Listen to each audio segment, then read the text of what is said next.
Hello जी, आज हम बात करेंगे oogenesis के बारे में। oogenesis एक तरह का ऐसा प्रोसेस है जो कि फीमेल्स के अंदर ही पाया जाता है। ये जो प्रोसेस है वो फीमेल में गैमेट फॉर्मेशन का काम करता है और ये गैमेट फॉर्मेशन ओवेरी के अंदर होते हैं। गैमेट फॉर्मेशन में एग और ओवा बनता है। अब ये जो फॉर्मेशन ऑफ गैमेट है, oogenesis का जो प्रोसेस है वो फीमेल के अंदर बिफोर बर्थ ही हो जाता है।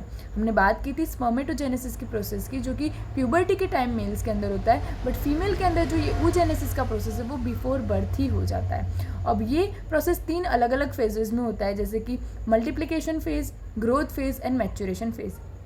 मल्टीप्लिकेशन फेज में क्या होता है कि जर्मिनल लेयर होती है फीटल डेवलपमेंट के टाइम पे, वो जर्मिनल लेवल माइटोटिकली डिवाइड होती है और मिलियंस ऑफ oogonia में बनते हैं। बहुत सारे oogonia वहाँ पे बनते हैं। अब ये जो oogonia है वो बिफोर बर्थ ही बन सकेंगे। After birth there is no formation of new oogonia। जितने oogonia बनने होते हैं वो बिफोर बर्थ ही बन जाते हैं। उसके बाद जब ग्रोथ फेज होता है तब मियोसिस 1 डिवीजन शुरू होता है, जहाँ पे प्राइमरी ओसाइट बनते हैं। अब ये जो प्राइमरी ओसाइट है वो मियोसिस 1 के प्रोफेज 1 पर रुक जाते हैं।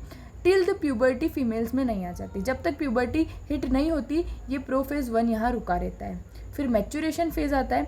अब मैच्योरेशन फेज़ के टाइम पे ये जो प्यूबर्टी हिट हो जाती है और प्रोफेज 1 भी कंप्लीट हो जाता है। फिर मियोसिस 2 का डिवीजन होता है और प्राइमरी ओसाइट है वो सिलेक्टिवली सेकेंडरी ओसाइट में जाते हैं। अब सेकेंडरी ओसाइट है उसका क्या हो जाता है कि सेकेंडरी ओसाइट होता है मियोसिस 2 के कारण, और ये जो सेकेंडरी ओसाइट है वो मेटाफेज 2 के टाइम पे पोज हो जाता है, रुक जाता है, जब तक फीमेल में फर्टिलाइजेशन नहीं हो जाता।